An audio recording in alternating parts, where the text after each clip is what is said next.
बहुजन समाज पार्टीचा गणराज्य दिन चिराई हो। डॉक्टर बाबासाहेब आंबेडकरांचा संविधान के सम्मान में, महापुरुषों के सम्मान में जय भीम का नारा गूंजेगा। बहना आप संघर्ष करो, हम आपके साथ हैं।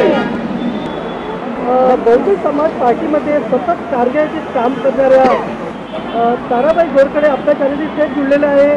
आज 26 जानेवारी प्रजासत्ताक दिनानिमित्त आज काय सांगणं आहे जाणून घेऊया त्यांचं। आपला परिचय सांगा।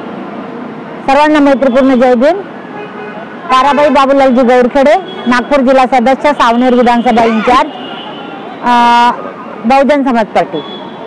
तर आज 26 जानेवारी 1950 ला या देशाला लोकशाही डॉक्टर बाबासाहेब आंबेडकरांनी 2 वर्ष 11 महिने 18 दिवस मोठ्या कष्टाने या देशाला संविधान लिहून लोकशाही पदार्पण केली। आणि लोकशाही म्हणजे इंग्रजांनी 150 वर्ष राज्य केलं आणि या देशातून इंग्रज निघून गेले। गोऱ्यांनी कायावर राज्य केलं, परंतु बांधवांनो या देशाची शोकांतिका आहे की कायांवर आज राज्य करत आहे। या देशाला संविधान देऊन बाबासाहेबांनी लोकांसाठी लोकांच्या हिताचे केलेल्या कार्याला लोकशाही म्हणतात। परंतु या देशात जे सरकार आज चालत आहे यांचे खायचे दात अलग आणि दाखवायचे दात अलग आहे। बांधवांनो, दलित शोषित जो समाज आहे आज त्यांची पिळवणूक होत आहे, त्यांच्या हिताचे कार्य होत नाही। त्यांना खरोखर डॉक्टर बाबासाहेब आंबेडकरांनी ज्या संविधानामध्ये हिताचे कार्य लिहून ठेवलं, कलमा लिहून ठेवल्या, परंतु हे भाजप जे सरकार आहे नुसतं तुरी देण्याचं काम करतात हातावर आणि लुबाडण्याचं काम करत आहे।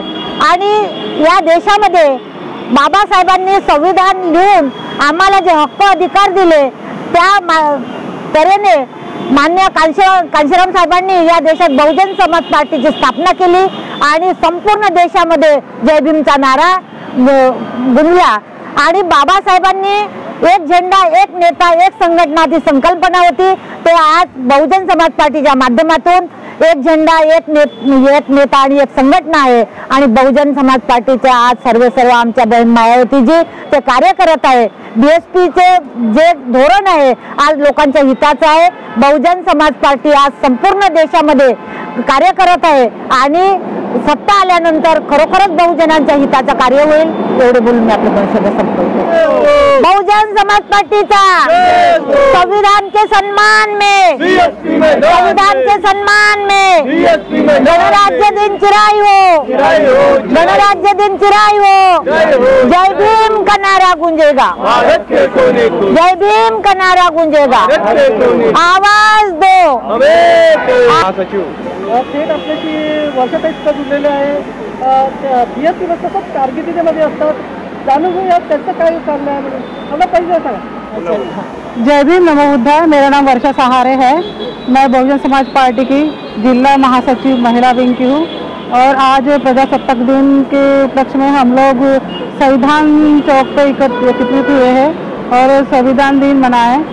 आज के दिन मैं यह कहना चाहूँगी कि आज के दिन में यह एक बात 25 नवंबर 1949 की बात है। संविधान पारित होने के बाद में बाबा साहब सोफे पर बैठे हुए थे और बाबा साहब के आंखों में आंसू थे और बाजू में शंकरानंद शास्त्री जी बैठे हुए थे। तो शंकरानंद शास्त्री जी बाबा साहब के आंखों में आंसू देख के कहते हैं कि बाबा साहब आपके आंखों में आंसू।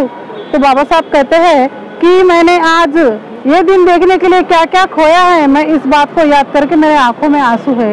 एक दिन ऐसा था कि मेरे पास में 1 रुपया भी नहीं था और मेरे राजरत्न बीमार था और उसके दवाई के लिए पैसे नहीं थे और मेरे राजरत्न की मृत्यु हुई। बाबा साहब कहते हैं कि मैं अपने राजरत्न को बचा नहीं पाया क्योंकि मेरे पास में पैसे नहीं थे। और बाबा साहब ने इतना हमारे समाज के लिए संघर्ष किया और हमारे लिए बहुत कुछ दिया, लेकिन हम बाबा साहब के लिए क्या कर रहे हैं? बाबा साहब के जाने के बाद में बाबा साहब की विचारधारा को सही मायने में किसी ने आगे लेके जाने का काम किया है तो वो साहब काशीराम जी ने किया है। साहब काशीराम जी के बाद में बहन कुमारी मायावती जी कर रही है। आज बहुजन समाज पार्टी पूरे देश की राष्ट्रीय पार्टी है और बाबा साहब और भगवान बुद्ध के विचारों पे चलती है। आज इस पार्टी को हमें बहुत मजबूत करना है, नहीं तो हमारे पुराने दिन वापस आ सकते हैं। हमारे लोगों को सोचना पड़ेगा और हमें बहुजन समाज पार्टी के लिए काम करना पड़ेगा। धन्यवाद। नमो बुद्धाय। जय हिंद। सूचत मान्यवर मॅडमनी आपल्याला मार्गदर्शन केलेलं आहे आणि आज प्रजासत्ताक दिनानिमित्त त्यांना बहुजन समाज पार्टीच्या सगळ्या पदाधिकाऱ्यांना